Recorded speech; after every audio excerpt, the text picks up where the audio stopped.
Assalamualaikum warahmatullahi wabarakatuh. Selamat pagi anak-anakku semuanya. Kita bertemu kembali dalam materi atau pembelajaran materi fikih kelas 7. Kemarin ya, kita telah belajar tentang alat bersuci. Untuk kali ini nanti kita akan belajar tentang tata cara bersuci. Tapi sebelum Bapak mulai pembelajarannya, marilah kita berdoa. Semoga dalam belajar nanti kita mendapatkan kemudahan dan keberkahan dari Allah Subhanahu wa taala. Al-Hadiniyah Al-Fatihah.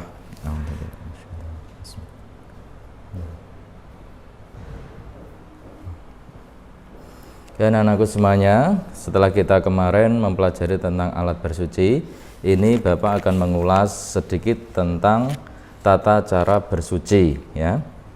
Bisa dilihat LKS-nya halaman 11 bahwa di situ tata cara bersuci nanti kita akan membahas tentang macam-macam najis dan tata cara bersucinya, kemudian macam-macam hadas dan tata cara bersucinya. Kalau kemarin dalam materi sudah Bapak jelaskan secara gamblang, untuk ini nanti hanya sekilas-sekilas saja. Mungkin ini juga bisa sebagai referensi nanti ketika UHB atau ulangan harian bersama, gitu ya. Oke. Untuk tata cara bersuci, yang pertama adalah pengertian tentang toharoh. Anak-anak harus tahu toharoh itu apa. Toharoh itu adalah bersuci dalam fikih Islam adalah salah satu cara untuk membersihkan atau mensucikan diri dari hadas dan najis, baik berupa hadas besar maupun hadas kecil. Itulah toharoh ya.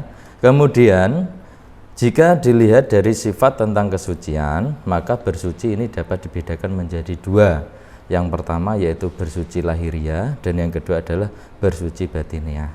Bersuci lahiriah ini bisa anak-anak lihat di LKS-nya halaman 13 ya. Ini meliputi bersuci dari najis dan bersuci dari hadas lahiriah. Lahiriah itu berarti yang berada di luar badan kita, diri kita. Kalau bersuci batiniah berarti yang ada di dalam diri kita ya. Oke. Kemudian hadas kecil dan tata cara toharohnya. Pengertian hadas kecil yaitu hadas yang cara mensucikan bisa dengan berwudu atau tayamum. Yes, contohnya saya kira anak-anak sudah paham sendiri. Kemudian ketentuan berwudu. Berwudu ini dari segi bahasa artinya bersih atau indah ya. Kemudian syarat dalam berwudu yang pertama yaitu Islam, yang kedua adalah mumayyiz, yang ketiga adalah air yang dipakai harus suci mensucikan, dan yang keempat tidak ada barang yang menghalangi sampainya air ke kulit anggota wudu. Jadi anak-anakku perempuan ini khususnya yang memakai pitek ya, itu harap diperhatikan betul, jangan sampai piteknya ini bisa menghalangi air dalam masuk ke kulitnya ya. Oke. Kemudian yang selanjutnya rukun wudhu. Yang pertama adalah niat, yang kedua membasuh muka, membasuh kedua tangan sampai ke siku, mengusap sebagian kepala, membasuh dua kaki sampai mata kaki, dan yang terakhir yaitu tertib. Oke. Itu anak-anak dihafalkan, jangan sampai tidak, karena nanti sedikit banyak akan keluar dalam UHB. Yang ketiga sunnah wudhu. Sunnah wudhu ini yang pertama membaca bismillah ketika memulai wudhu. Yang kedua membasuh kedua telapak tangan sampai pergelangan tangan, kemudian berkumur, memasukkan atau menghisap air ke dalam hidung, mengusap seluruh kepala, mengusap dua daun telinga, membasuh anggota wudhu, menyela-nyela anak jari kedua tangan dan anak jari kedua kaki. Yang ke-9 mendahulukan anggota yang kanan. Yang ke-10 berdoa sesudah wudhu. Saya kira untuk berdoa sesudah wudhu anak-anak sudah bisa semuanya ya. Yang 11 yaitu sholat sunnah 2 rakaat setelah selesai mengerjakan wudhu. Itulah sunnah wudhu. Yang keempat batal wudhu. Batal wudhu ini adalah hal-hal yang membatalkan wudhu. Ini adalah sama dengan sebab seseorang berhadas kecil, hampir sama ya. Yang kelima, doa setelah wudhu. Pastinya sudah bisa semuanya, yaitu asyhadu an la ilaha illallah wahdahu la syarikalah wa asyhadu anna muhammadan abduhu wa rasuluh. Allahumma ij'alni minat tawwabina waj'alni minal mutatahhirina waj'alni min ibadikas sholihin. Itu adalah doa setelah wudhu. Oke. Yang B yaitu hadas besar dan tata cara toharohnya. Kalau kita bicara tentang hadas besar, ini pastinya cara bersucinya pun beda dengan hadas kecil. Macam-macam mandi. Oke. Mandi ini dibagi menjadi dua macam. Ada yang mandi wajib dan juga ada mandi sunnah. Kalau mandi wajib yaitu mandi yang dilakukan dalam rangka menghilangkan hadas besar. Kalau hadas kecil cukup dengan wudhu, kalau hadas besar ini harus mandi. Yang pertama yaitu keluarnya air mani baik dengan bermimpi atau disengaja. Yang kedua adalah haid, kemudian nifas, melahirkan, mati atau meninggal dunia, kemudian melakukan hubungan suami istri. Itu wajib mandi besar.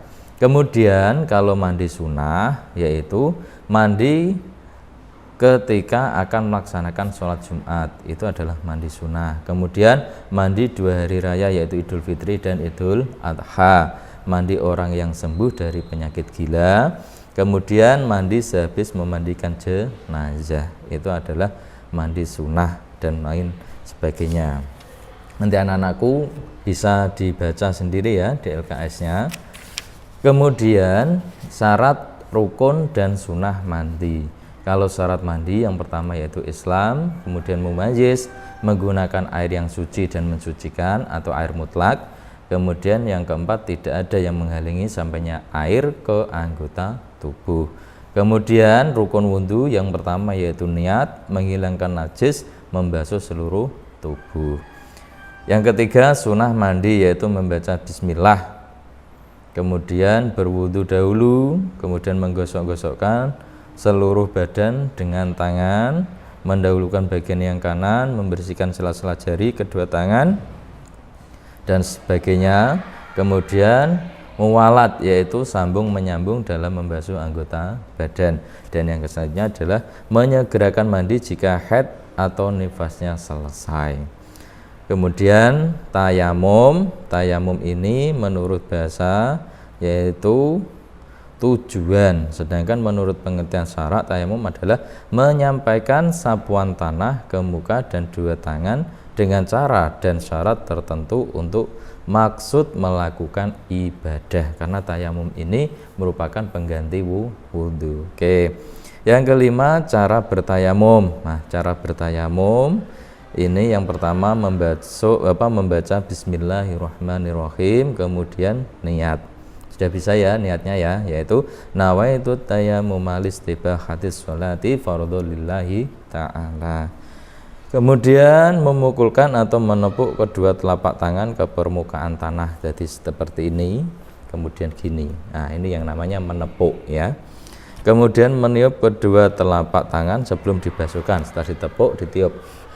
Nah, kemudian mengusap wajah dan kedua tangan dibasuh.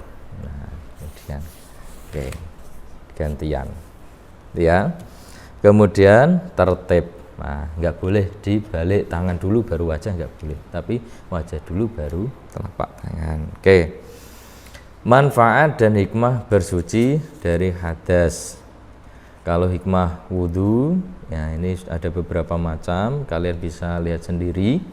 Kemudian hikmah mandi ini yang pertama menghilangkan kotoran yang melekat pada tubuh, kemudian memulihkan kesegaran badan, terus menjaga kesehatan, menjaga diri dari melakukan pelanggaran agama ya. Yang ketiga hikmah tayamum, yaitu menunjukkan sifat Rahman dan Rahim dari Allah. Yang kedua, dalam bertayamum tanah dijadikan sebagai pengganti air. Dan yang ketiga, menyadarkan kepada manusia bahwa dirinya juga diciptakan oleh Allah dari tanah. Nah, itu tadi sekedar ulasan dari Bapak, walaupun sedikit. Saya harap anak-anak bisa menjadikan lebih paham lagi karena kemarin sudah disampaikan. Sekian dari Bapak, mudah-mudahan nanti anak-anak dalam mengerjakan UHB bisa mendapatkan nilai yang maksimal. Akhirul kalam, wallahul muwaffiq ila aqwamit thoriq. Wassalamualaikum warahmatullahi wabarakatuh.